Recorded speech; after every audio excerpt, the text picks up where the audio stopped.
May we please have the first song. That is number 60.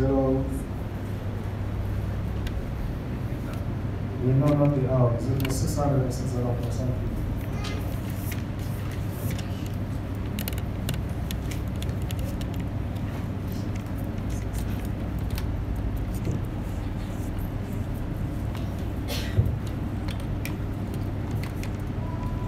Can we stand?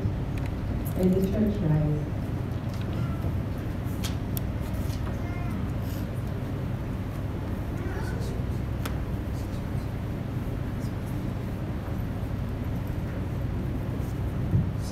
Four.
Jesus said to them, he said, I never knew you, depart from me, you who practice lawlessness.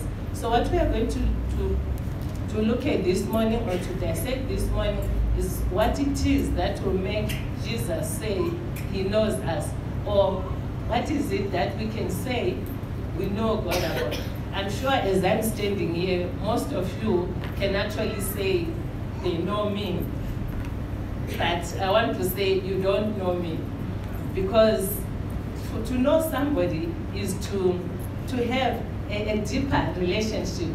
It's not just about knowing that, oh, that's Mrs. Majara, oh, that's Brother Kakona, or that's who. Yes, we know each other in that manner, but to be able to state with confidence that I know you, we need to have a deeper relationship. So what we are looking at this morning is what it is that will make us have a deeper relationship with God. How can we have a relationship with God? We're just going to look at a few examples that come from the Bible. I'll start with Abraham, who is at the beginning of the Bible. Abraham had a relationship with God. We remember when God came to Abraham and said to him, I'll make you a father of nations, and I'll bless you with many children. And Abraham was like, but you know what, God? How can I be a father of a lot of children when I'm 100 years old? I'm sure deep inside of him I was like, but no, this is not possible. I'm 100 years old. How can I have a child? And he even wanted to divert God's plan to say that, no, I already had Ishmael. Okay, God, you can bless Ishmael. And God said, no, Abraham, it's not about Ishmael, but I'm going to make Sarai, your wife, have children, have a child, even at that old age. That was a relationship. Abraham could converse with God. They had a discussion. They kind of like debated. And he was like, but no, God, this will not work. And God was like, yeah, that is what I want exactly to happen. So it will work. Abraham had a relationship with God. He could talk to God. He could tell God what he wanted. He could tell God how he felt. Same applies to Jonah. I love the story of Jonah. I'm sure we all enjoyed the story of Jonah. How Jonah was like, right at the beginning, he's told to go to Nineveh, and he says, but you know what, God, I'm not going to Nineveh. Those people are very stubborn. I'm not going there. Jonah decides to take a different route. Jonah goes to Tarshish, and we know the rest of what happens. Later on in the story, Jonah sits under a tree. The tree is blooming, it's nice, and he's got a nice shade. Apparently, Jonah was bold. And God decided that, no, let me just have a conversation with Jonah. He'd rise up that tree or that bush within a short time. I'm sure we all know how Jonah complained and whined and moaned, but God, how can you do this and all that and all that? So he had a relationship with God. He could converse with God. He could talk to God. They could debate about just about anything. And we go back and look at Moses in the Old Testament. Moses was told by God to go and save the children of Israel, take them out of Egypt. What does it start off by saying? It's like, I can't talk, I stammer, and God said, no, I want you to go and do them. And he was already giving God alternatives. And God was like, no, I want you to go. And then he goes, later on, the children of Israel, on their way to Canaan, they build this calf, the whole story. And when God told Moses that he wanted to destroy them, what did Moses say? He stood up before God and he said, God, no, you cannot destroy them. You'd rather destroy me and save those people. What will the Egyptians say when you've taken us halfway through and halfway through you destroy us? What will they say? So we can see just with those few examples that these people had a relationship with God. They could talk to God. What is our situation? As AG, we go out, we spread the gospel, we go out, we do community service. We will all come before God one day and say, but God, remember we used to go to Rehoboth and give them soup. Remember we used to go to the old people's home and do whatever we do there. That God will say, depart from me, for I know you not.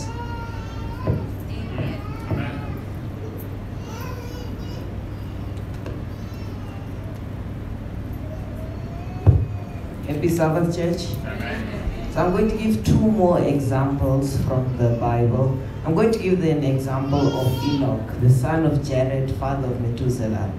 He walked with God almost his whole life. And when he was 365 years old, God took him to heaven to stay with him, just like he did with Moses and Elijah. The second example is Job. Job went through a lot when he walked with God. He lost his family, his wealth, and his health. But at the end, there was a happy ending. He even went to a point that he asked God to blot out the day of his birth and the night where his parents had planned him. That's how angry he was with God. But he still had trust with him. And at the end, he got everything back. His children, he got twice as more, and his animals, I'm not sure, but he got many. Amen. Amen.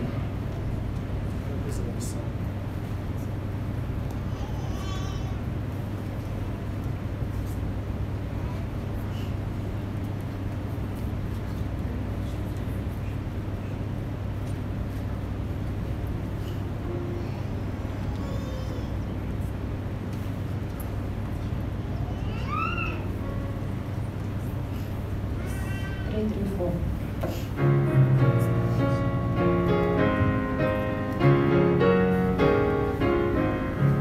Together. Come thou fount of every blessing, tune my heart to sing thy praise. Streams of mercy never ceasing, toll for souls of loudest praise. Teach me ever to adore thee, may I still thy goodness prove, while the hope of endless glory fills my heart with joy and love. Here I raise my Ebenezer, hither by thy help I've come, and I hope by thy good pleasure safely to arrive at home. Jesus sought me when a stranger, wandered from the fold of God. He to rescue me from danger, interposed his precious blood. Unto grace how great a debt daily I'm constrained to be. Let thy goodness like a fetter bind me closer still to thee. Prone to wander, Lord, I feel it, prone to leave the God I love. Here's my heart, oh, take and seal it for thy cause above.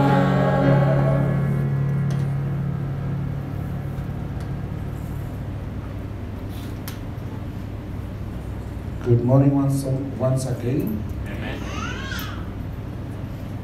You know, the examples that have been given by the previous speakers show a glimpse of the relationship that existed between Moses, Enoch, Jonah, that each one of those individuals had with God. You could say that these individuals could joke with God. That's how warm their relationship had become. Moses, when he was asked to go to Egypt, he said, but no, God, can't you see my limitations? How do you expect me to speak? You know me.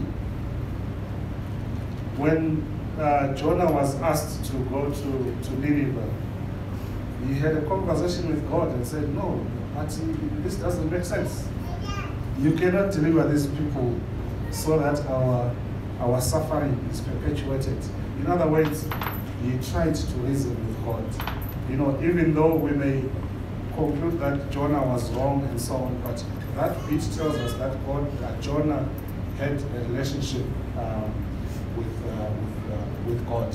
And God chose Jonah because God knew that he was the right man to do his work in Nineveh. The same manner that he chose Moses to go to Egypt, and every other child of his that he put on a mission. So it's the same with us. God knows our strengths. He He knows our weaknesses. In fact, He created each one of us with a specific purpose that we have to fulfill. Our theme verse today comes from 2 Timothy chapter 2, verse 19. It says, "Nevertheless, the foundation of God standeth sure, having this seal, the Lord knoweth them that are his, and let everyone that nameth the name of Christ depart from iniquity." So this seal has got two inscriptions. One says, "The Lord knoweth them that are his." In today's English, the Lord knows those that are his. And the other pillar is, or the other inscription is, "Let everyone that nameth the name of Christ depart from iniquity." Let everyone that calls on the name of Christ depart from evil.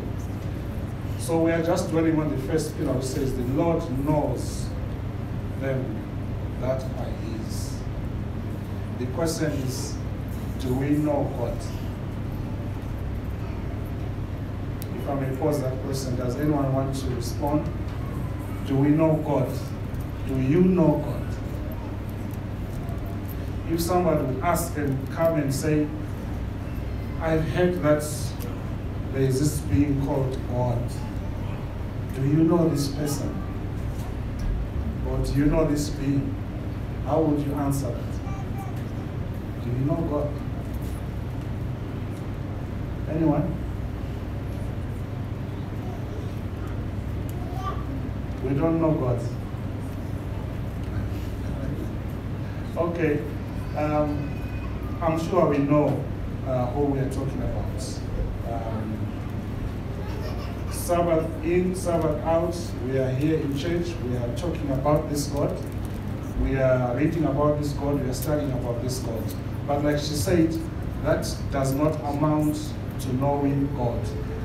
We know about God. So when God comes, when he divides those that he's going to take up with him and those that are going to remain behind, the difference is going to be those that remain behind are going to be those that have a relationship with him. So the question that we want to ask ourselves today is, do we have a relationship with God?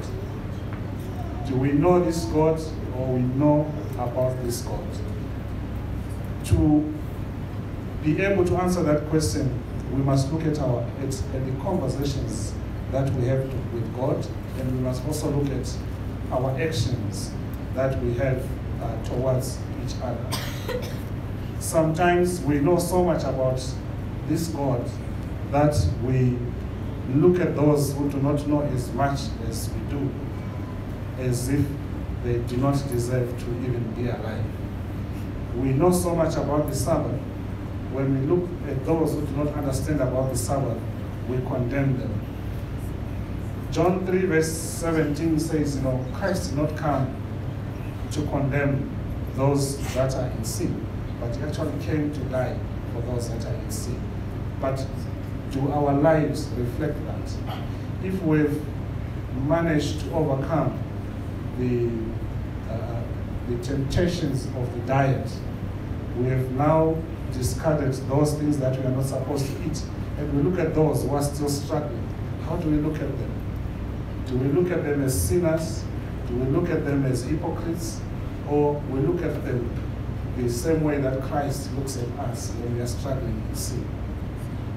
So when we are not able to look at fellow brothers and sisters in the way that God looks at them, then when the judgment day comes, we are going to be found wanting. We are going to claim to God that we preached, we sang, we did community service, we did this and that, and then God will say, "Depart from me, for I knew you not, you doers of iniquity." So as we think about judgment, let us test ourselves for fitness for that day. And our test comes in the form of the conversations that we have with God. Can we sit down and be candid? Can we sit down and be honest with God and speak everyday language with God? Or when we kneel down, we switch over to King James language. King James, even KJV, English, when we are now speaking to God. Jonah spoke his everyday language. Every day, they did not view the Ninevites as their friends. And then when God came, he did not pretend. He spoke to God his mind. And that's what God wants. He wants us to open up to him. If we open up to him, then he opens up to us. And then we also look at our relationships with others. Does our relationship make us representatives of God? So that when he comes, he's going to say, you fed me when I was hungry. You visited me when I was in prison. In other words, when we are living in this world, we are supposed to be Jesus to those that are around us. So let us think of judgment in that context, that judgment will boil down to our individual relationship with God. Not so much, it's not all so much about punishment, but it's about how we have related with God through our relationships with men. Thank you very much. Amen. Our closing song will be 282. May the church rise.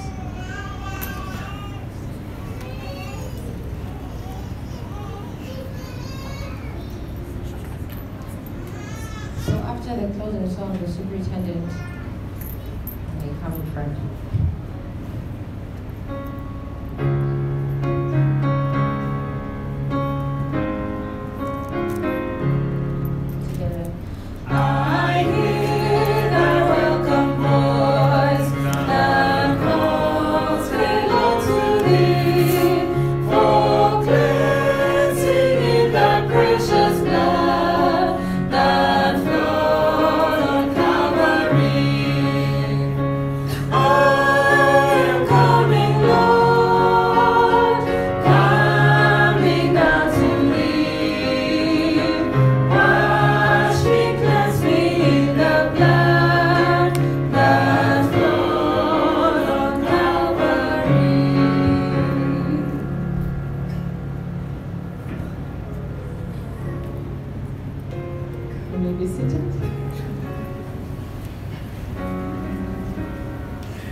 Happy Sabbath to you all. Amen. Happy Sabbath, Team AG. Amen. And how are we this morning?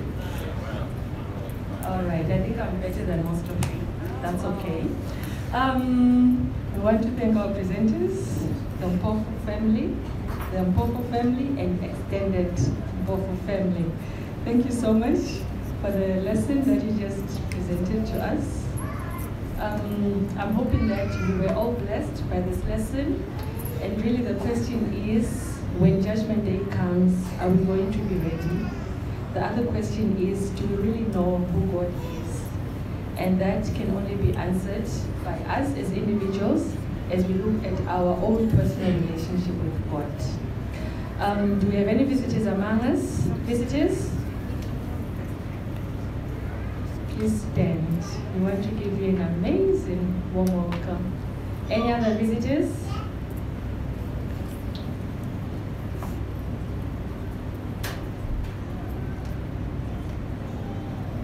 Visitor, I'm waiting for you to stand. We want to welcome you.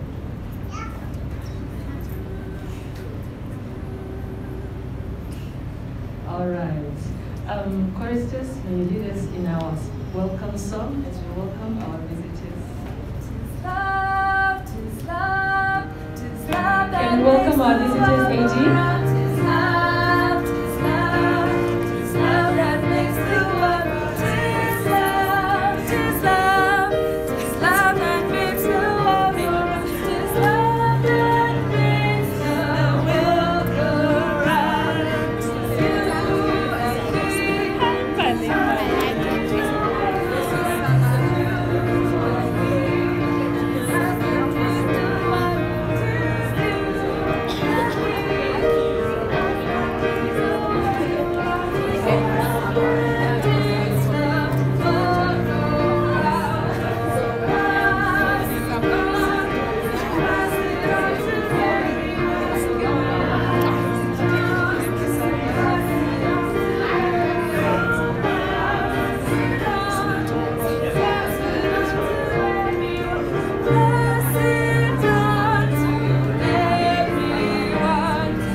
hope to see you next week and the week after and the week thereafter.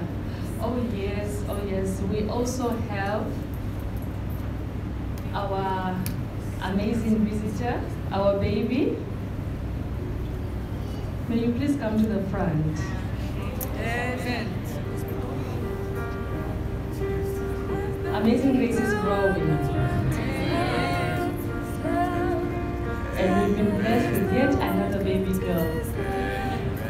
Yes, this is her first time in church. So that's why I'm showing her off like this. Yes. Okay, just to ask the All right, our announcements are as follows. It's the usual, our classes as usual. The 2 adult classes, the baby class there. The baptismal class just outside, the youth class on my right, and the children's classes again on my right in the classroom blocks.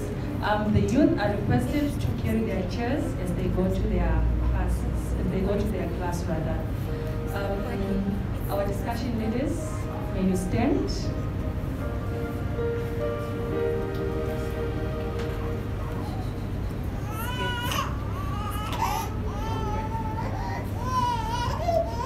Shall we pray?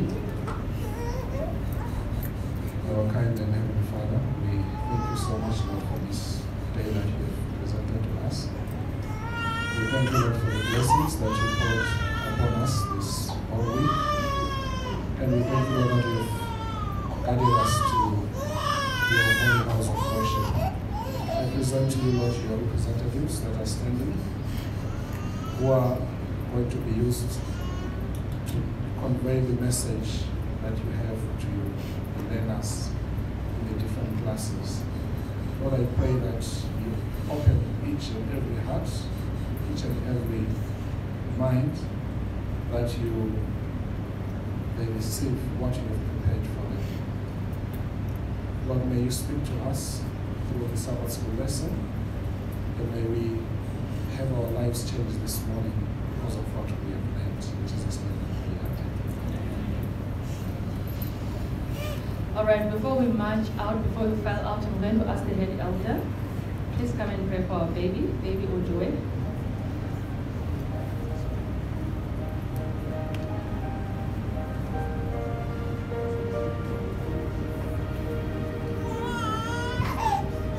Shall we kneel for the Lord that we pray together?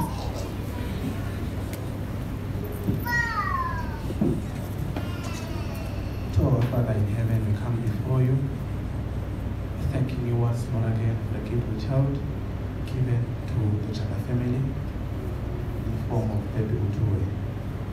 We bring her before your great King, that you may allow her to grow in love and to learn to fear you. We pray, Master, that may give her good health, to spend more time at home than anywhere else. Ask that, Master, may cushion her from any form of pain and abuse. We pray, O great King, that you watch over her with a special interest, because we trust you with letting you do it out of sight. Bless the parents to seek your guidance in raising her. We pray for the elder siblings, that they too will do their better cause, to bring in her growing, that they will show love and also protect her, dear Master. Watch our mission of us this day. It is our prayer in Jesus' name. Amen.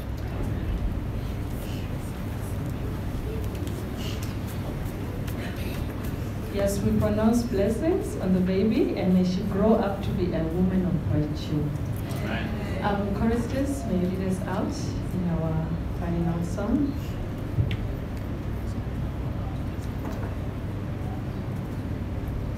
Four, 2.